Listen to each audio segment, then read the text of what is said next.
Hello students, today we are going to discuss NCERT in-text question of chapter first matter in our surrounding. So students, अगर आप मेरे channel पर नए हैं तो सबसे पहले आप मेरे चैनल को सब्सक्राइब कर लीजिए जिससे कि आपको मोर इन्फॉर्मेटिव वीडियोस मिलती रहे. सो चलिए स्टार्ट करते हैं in-text क्वेश्चन. सबसे पहले मैं आपको in-text क्वेश्चन दिखा देती हूँ. सो ये पेज नंबर 3 का पहला इंडेक्स क्वेश्चन है. Which of the following are matter. यहाँ पर आपको कुछ ऑप्शन दे रखे हैं जैसे chair, air, love, smell, hate, almond, thought, cold drink, smell और परफ्यूम. ये सब आपको दे रखा है. इन सब में से आपको आइडेंटिफाई करके बताना है कि इन सब में से कौन मैटर है कौन नहीं. सो चलिए स्टार्ट करते हैं. सबसे पहले आपको हिंट के तौर पर मैं मैटर की डेफिनेशन समझा देती हूँ.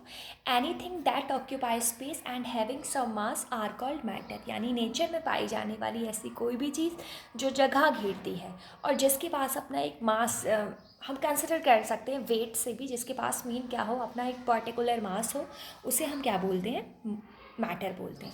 सो देखिए चेयर को अगर आप रखते हो तो चेयर क्या है, जगह घेरती है. सो मैंने क्या कहा था, ऐसी कोई भी चीज़ जो जगह घेरती है जिसके पास अपना मास और वॉल्यूम होता है उसे मैटर बोलते हैं. सो चेयर जगह घेरती है, मीन क्या है, चेयर मैटर है. एयर है, हवा है, पूरे इन्वायरमेंट में फैली हुई है, उसने इन्वायरमेंट का स्पेस घेरा हुआ है, जगह घेरी हुई है, मतलब ये भी क्या है, मैटर. लव हमारे अंदर की फीलिंग है. लव फीलिंग है, मीन लव का कोई वेट नहीं होता कि 2 किलो प्यार करते हैं किसी से, ना लव जगह घेरता है. सो ये क्या है, नॉन मैटर. स्मेल है, वो भी हमारा माइंड का थॉट है कि हमें स्मेल आ रही है, अच्छी बेकार जैसी भी आ रही है. सो ये भी क्या है, माइंड का थॉट है. सो ये भी नॉन मैटर है. हेट मतलब हेट है, वो भी हमारा माइंड का इमोशन है. हेट भी, नफरत भी हम किसी से 1 किलो 2 किलो नहीं कर सकते. सो मीन ये क्या है, नॉन मैटर है. आलमंड यानी बादाम है, बादाम को अगर आप रखोगे तो वो जगह घेरेगा, तो मीन ये भी क्या है, मैटर है. नेक्स्ट थॉट, हमारे माइंड के थॉट है, स्पेस नहीं घेरते हैं, ना कोई वेट होता है. सो ये भी क्या है, नॉन मैटर. कोल्ड है, सर्दी है, वो भी क्या है, नॉन मैटर है. वाइल कोल्ड ड्रिंक क्या है, आप एक पर्टिकुलर वॉल्यूम में लेकर आते हो कि 2 ml की कोल्ड ड्रिंक है. सो मीन ये क्या है, और रखोगे तो आप तो भी जगह घेरती है. सो मीन क्या है, ये मैटर है. स्मेल ऑफ परफ्यूम भी हमारे माइंड का थॉट है. सो ये क्या है, मैटर नहीं है. नेक्स्ट हम देखते हैं सेकंड क्वेश्चन आपको दे रहा है, give reason of the following. So आपको रीज़न बताना है. क्वेश्चन ये है कि जो हॉट सिजलिंग फूड होते हैं उनकी जो स्मेल है वो दूर से ही आपको खींच कर ले आती है, जबकि ठंडी चीज़ों की स्मेल आप बहुत पास जाओगे तो ही पता चलता है.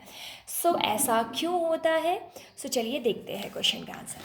सो मेनली मैंने आपको जो बताया था वो मेन क्या था कि जो गर्म पार्टिकल होते हैं, तो मैंने जब चैप्टर समझाया था तो मैंने चैप्टर में बताया था. अगर आपने नहीं समझा है तो आप चैप्टर जाकर मेरी वीडियोस में स्टडीड कर लें. सो मेनली क्या है, जितना ज़्यादा टेम्परेचर हम बढ़ाते हैं उतनी ज़्यादा काइनेटिक एनर्जी बढ़ेगी. मतलब पार्टिकल जल्दी जल्दी मूव करेंगे. मतलब हमारे नाक तक भी उनकी स्मेल बहुत जल्दी आ जाएगी.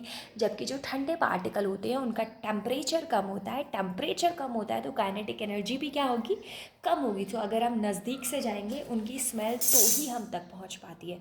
नेक्स्ट क्वेश्चन है, देखिए ये कोई डाइवर है, मतलब स्विमर है. स्विमर ये कह रहा है पानी को काट कर आराम से तैरता है. सो उसका रीज़न क्या है.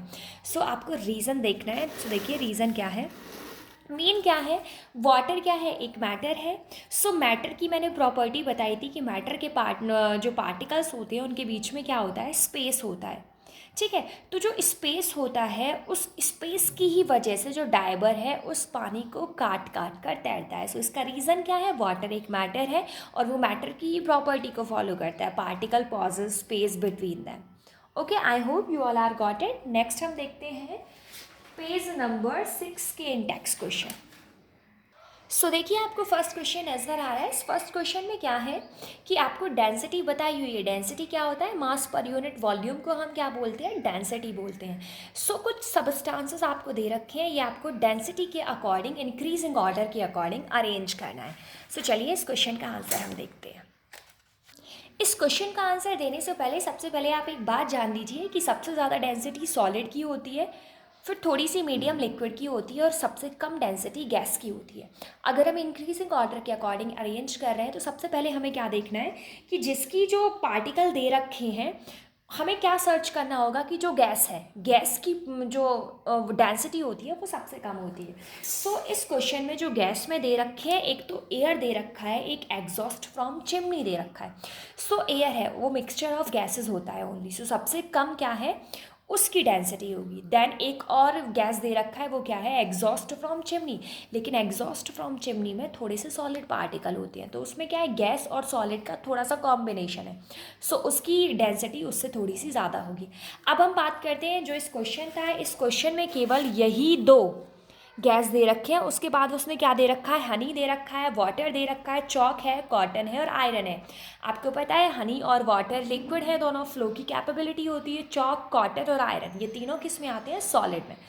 सो एक सॉलिड होता है, एक क्या होता है, स्पॉन्जी सॉलिड। स्पॉन्जी सॉलिड क्या होता है, एक ऐसे सॉलिड होते हैं जिसमें बड़े बड़े छेद होते हैं और उस छेद में एयर भर जाती है। सो ऐसे जो सॉलिड होते हैं उनकी डेंसिटी लिक्विड से कम होती है। सो हम जो थर्ड वो पॉइंट देंगे वो हम किसे देंगे, कॉटन को। उसके बाद हम चलते हैं लिक्विड की तरफ, यानी वाटर और हनी है। सो आपको पता है वाटर है वो काफ़ी डाइल्यूटेड होता है, मतलब हनी ज़्यादा गाढ़ा होगा, वाटर उतना गाढ़ा नहीं होता है। सो कम डेंसिटी किसकी होगी, वाटर की। देन क्या होगी, हनी की। अब चॉक और आयरन में कंपेयर करें, आयरन ज़्यादा हैवी होता है, चॉक उतना नहीं होता, सो चॉक की कम है, फिर आयरन की। सो ये क्या है, इंक्रीजिंग ऑर्डर है डेंसिटी का। नेक्स्ट क्वेश्चन था, मैंने एक क्वेश्चन गलती से स्किप कर दिया है, पेज नंबर 3 का।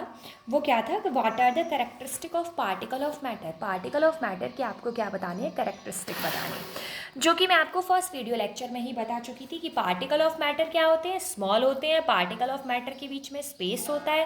Particle of matter constantly move करते हैं। पार्टिकल ऑफ मैटर एक दूसरे को अट्रैक्ट करते हैं। सो जो नेक्स्ट क्वेश्चन है वो नेक्स्ट क्वेश्चन है, tabulate the difference between the characteristic of state of matter. State of matter के बीच में आपको डिफरेंस बताना है। स्टेट ऑफ मैटर मैंने पहले भी बताया 3 टाइप के होते हैं, सॉलिड, लिक्विड, गैस। आपको इन तीनों के बीच में डिफरेंस बताना है। सो सॉलिड का आपको पता है डेफिनेट शेप और डेफिनेट वॉल्यूम होता है, मीन्स शेप भी पर्टिकुलर होती है और वॉल्यूम अगर आप मेज़र करोगे तो भी आपको चलता है, उसका वॉल्यूम होता है। लिक्विड है, लिक्विड की जो शेप होती है वो इनडेफिनेट होती है, जैसे बर्तन में आप डाल दोगे वैसी ही शेप ले लेगा, लेकिन उसका वॉल्यूम डेफिनेट होता है। मतलब आप मेज़र कर सकते हो कि पानी क्या है, आप 1 ml की, मतलब जैसे लिक्विड है यानी आप दूध ले रहे हो, सो दूध क्या है, 1 लीटर है, 2 लीटर है, आप मेज़र कर सकते हो।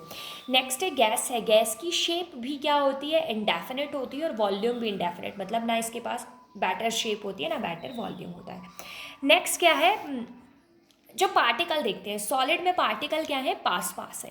सो अगर सॉलिड में पार्टिकल पास पास हैं, दो चीज़ें आपस में पास पास रहेंगी, कोई भी 3-4 बंदे, तो आपको पता है लड़ाई झगड़े होने हैं, मतलब उनके बीच में ये तो लड़ाई झगड़े वाली बात है, लेकिन अट्रैक्शन भी ज़्यादा हो जाता है। हम जिस बंदे के साथ जितना वक्त स्पेंड करते हैं, जितने क्लोजली हो जाते, सेम थिंग यहाँ है, पार्टिकल पास पास है तो इनके बीच में फोर्स ऑफ अट्रैक्शन भी क्या होगा, ज़्यादा होगा।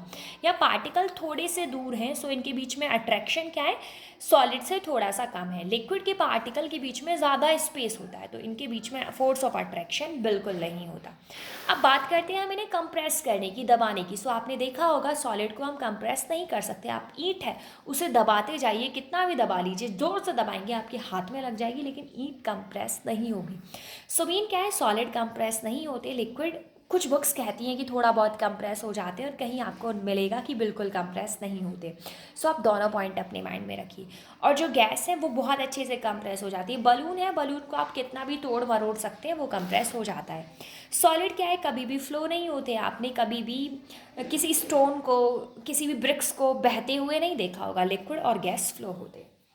अब जो नेक्स्ट क्वेश्चन हम देखेंगे, नेक्स्ट क्वेश्चन में क्या है, कुछ एक पॉइंट दे रखे हैं जैसा कि आपको नज़र आ रहा है। इन पॉइंट को आपको क्या करना है, डिफाइन करना है। आपको पॉइंट नज़र आ रहे हैं, रिजिडिटी है, देन कंप्रेसिबिलिटी है, फ्लूइडिटी है, filling of a gas container है, shape of kinetic energy and density. So अब आपको ये पॉइंट एक्सप्लेन करने हैं। सो चलिए स्टार्ट करते हैं। रिजिडिटी क्या होती है? रिजिडिटी एक ऐसी प्रॉपर्टी होती है किसी भी सबस्टांस की कि चाहे आप उस पर कितना भी एक्सटर्नल फोर्स लगा लो उसकी शेप चेंज नहीं होगी। लाइक एस आप बलून है, बलून को जैसे भी अपनी तोड़ोगे मरोड़ोगे उस हिसाब से वो अपनी शेप ले लेगा। लेकिन आप दीवार को कितना भी मतलब आप प्रेशर लगाइए, उस पर कितना भी फोर्स लगाइए, दीवार की शेप चेंज नहीं होगी। कोई स्टोन है, पत्थर लीजिए, यहाँ मैं ये नहीं कह रही कि आप हथौड़ा लेकर पत्थर को फोड़ोगे तो सिंपल सी बात है वो फूट जाएगा। एक नॉर्मल बात है कि अगर हम बिना ज़्यादा प्रेशर उसकी बात करें, नॉर्मली बात करें, सो ऐसे सबस्टांस जो अपनी शेप को मेंटेन रखना जानते हैं, चाहे हम उन पर कितना भी एक्सटर्नल प्रेशर और फोर्स लगा रहे हैं, उस प्रॉपर्टी को हम क्या बोलते हैं? रिजिडिटी। नेक्स्ट क्या है? कंप्रेसिबिलिटी। कंप्रेसिबिलिटी एक ऐसी प्रॉपर्टी होती है जिसमें पार्टिकल क्या होगा? प्रेस यानी दब जाएगा। अगर हम उस पर एक्सटर्नल प्रेशर और फोर्स लगाते हैं तो उसका वॉल्यूम क्या होगा? कम हो जाएगा। फिर से हम वही एग्जांपल लेंगे, बलून। बलून क्या है? आप उस पर थोड़ा सा प्रेशर लगाइए, बलून का आप साइज कम कर सकते हैं। ज़्यादा प्रेशर लगाने को मैंने नहीं कहा क्योंकि बलून फूट जाएगा उससे। नेक्स्ट प्रॉपर्टी है फ्लूडिटी। फ्लूडिटी क्या होती है? फ्लो होने की कैपेबिलिटी को हम क्या बोलते हैं? फ्लूडिटी बोलते हैं। जैसे कि आपने देखा होगा पानी है, आप पानी को ज़मीन पर डाल दोगे तो वो बहने लगेगा। नेक्स्ट क्या है? Filling of a gas container, यानी क्वेश्चन ये है केवल गैस ही कंटेनर को अच्छे से फिल कर सकती है। सो रीज़न क्या होता है कि लिक्विड कंटेनर को फिल नहीं कर सकता, जो गैस है वही कंटेनर को फिल कर सकती है। उसका रीज़न होता है जो गैस होती है उनके बीच में फोर्स ऑफ अट्रैक्शन कम होता है या फिर नेग्लिजिबल होता है फोर्स ऑफ अट्रैक्शन। अगर फोर्स ऑफ अट्रैक्शन नहीं है तो पार्टिकल दूर दूर भागेंगे क्योंकि वो एक दूसरे को अट्रैक्ट तो कर नहीं रहे। सो इसलिए क्या होगा? वो पूरे पूरे बीकर में फैल जाते हैं। नेक्स्ट है शेप। शेप क्या होता है? शेप एक कोई भी ऐसी बॉडी जो अपने स्ट्रक्चर को मेंटेन करके रखे, वो भी एक्सटर्नल बाउंड्री के थ्रू, से हम क्या बोलते हैं? शेप। आपने भी देखा होगा हर पर्टिकुलर मटेरियल की अपनी शेप होती है। नेक्स्ट है काइनेटिक एनर्जी। पार्टिकल जब मोशन में होते हैं, सो आपको पता है हम कोई भी काम करते हैं उसमें एनर्जी खर्च होती है। तो पार्टिकल जब मोशन में होता है, मोशन के दौरान उसकी जो एनर्जी यूज़ होती है उस एनर्जी को हम क्या बोलते हैं? Kinetic energy. So kinetic energy क्या होती है? सॉलिड की क्या है? सबसे कम होती है, देन लिक्विड की, देन गैस की। आपको पता है गैस के सॉलिड के पार्टिकल पास पास हैं। अगर पार्टिकल पास पास है तो ये काइनेटिक एनर्जी मूवमेंट करने का तो इनका सवाल ही नहीं उठता क्योंकि इनके बीच में लिटिल मोर स्पेस है, जबकि यहाँ गैस के पार्टिकल है, स्पेस बहुत है। सो बहुत आसानी से मूव कर सकते हैं, तो इनके लिए हमें काइनेटिक एनर्जी ज़्यादा चाहिए क्योंकि ये मोशन करते हैं। नेक्स्ट हमें क्या देखना है? डेंसिटी। सो मैं आपको एक ट्रिक बताऊंगी कि अगर ऐसी कोई भी डेफिनेशन है जिसका आपको फॉर्मूला पता है और आप डेफिनेशन नहीं जानते तो आप फॉर्मूले की मदद से डेफिनेशन बना सकते हैं। सपोज डेंसिटी को रिप्रेजेंट करते हैं हम डी से। डी बराबर आपको पता है एम अपॉन वी होता है। सो मास डिवाइडेड बाय वॉल्यूम है। सो डिवाइड वाली जितनी भी डेफिनेशन है आप रेशियो लगाइए और ख़त्म कीजिए बात। मतलब the ratio of mass and volume is known as density. ऐसा कुछ भी दे रखा है, सो द रेशियो लगाकर ऊपर वाला अपॉन में नीचे वाला object. So the ratio of mass and volume is known as density. Thank you so much for watching me. If you like this video, please like, comment, share and subscribe my channel.